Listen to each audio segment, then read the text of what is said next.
94.5 FM, The Love Offering, your man, RJ. I have a special guest with me tonight on the phone. Been riding with this artist for about a year and a half at this point, and I wanted to definitely introduce him to the Tennessee Valley. Jay Howell, what it do?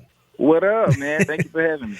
Oh, no problem at all. I'm always in my groove. Everybody knows me for like really taking to R&B and loving new artists and untapped talent or whatnot. Now, you're from Memphis. Now, what was the music sound growing up there that may have helped groom you to be the type of artist that you are now? Memphis is soul. I mean, anybody that knows anything about the music scene in Memphis, it's all about soul. We come from Isaac Hayes, the Al Greens, you know what I'm saying? So, yeah, just if you've been to Memphis, you know about it. And, yeah, it's built on soul, and that's just kind of where I think I just got it from. So, see, you tapped on something right there. Now, I grew up on songs that spoke to real emotions, that gave real emotion, like lyrics, vocals, harmonies, all of that. There's not too many artists that are doing it now, especially the new artists, but I know that you do. I've noticed that. What made your approach to recording different from what you may have been hearing on the radio while you were working on RedRoom? I think it's just, like I said, my upbringing, being in Memphis.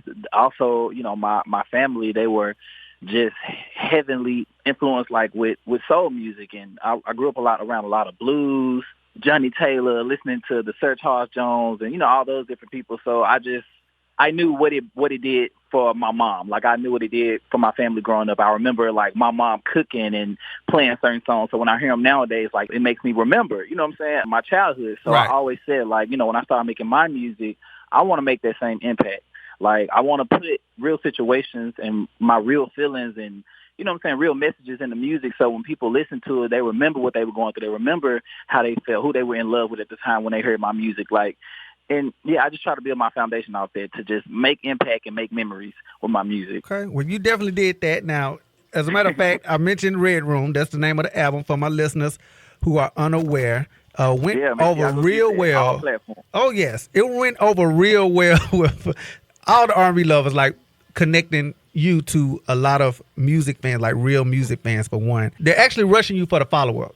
Like, it was that good. They went through it. They fell in love with it. They're rushing you for this follow-up. I know there's pressure, but what's your energy like when you lay out the blueprint for what you want your album to be like? So with the album, I'm not really strictly focused on my album right now. Right now I'm working on an EP, you know, just to kind of get everybody, you know, just to hold over until the album.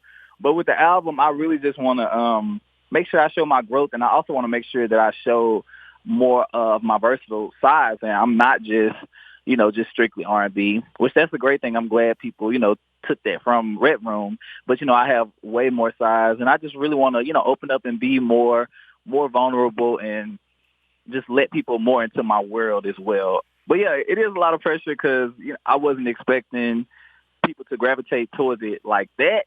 You know, I knew people would like it, but it kind of, you know, right. It's still growing. Like, it's still, I put it out August 2019. It's literally still growing each and every day. So I'm glad people are catching wave of it. And yeah, it's a little pressure. It's an experience, right?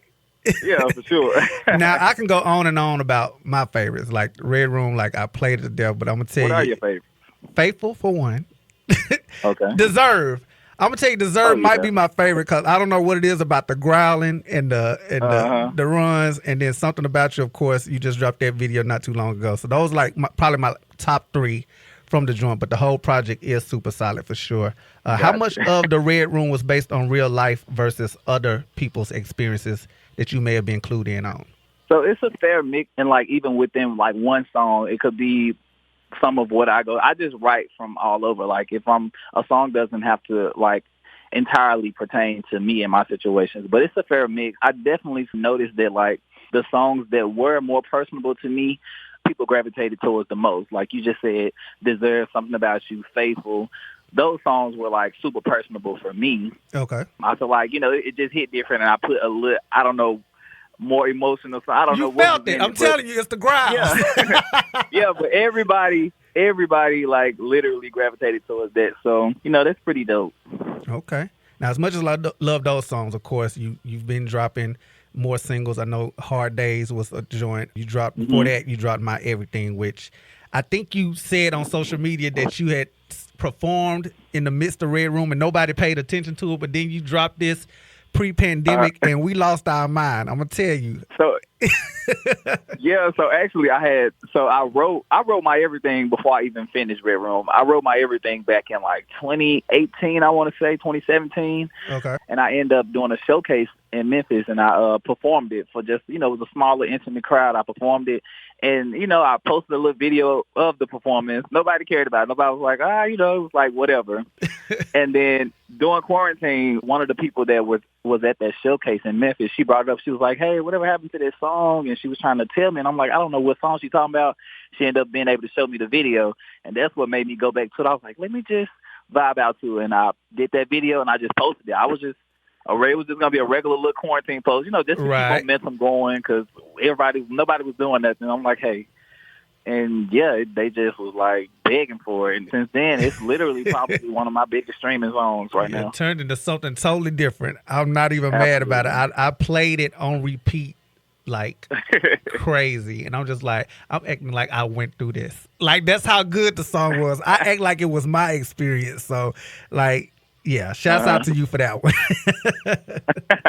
Now, has the pandemic helped or hurt your creative process? So I won't say for creative, I'm still trying to get back into my flow. I don't think it definitely helped. The pandemic helped me a lot, like just getting more in tune with my social media, the lives I was doing, and just engaging more with my fans. And I've grown my fan base, and we also got My Everything out of the pandemic. So like it helped for sure, but it did kind of throw me off my game a little bit. I'm still trying to like just really get back focused and get into album mode, and it's getting there. But it helped more than it hurt.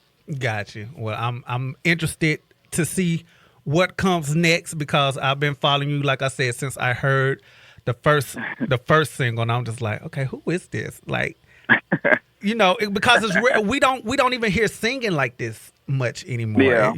And so that's what I'm trying. I'm really trying to just bring that back. Definitely got my attention. So I was like, yeah, let me find. I went on a search. I found you on all the social media platforms. Yeah. I said, I can't miss nothing. I know what's going on. So for my people that I'm trying to get them to get familiar with you now, you guys can check out Red Room. It's on all streaming platforms. Let them know how they can find you on social media as well. Instagram, Twitter, YouTube, Howell Music 1, my music, Red Room, My Everything, Hard Days, all the singles he mentioned. You can find them on all platforms. Again, my Instagram is Howell Music 1. That's JHOWELL Music and the number 1.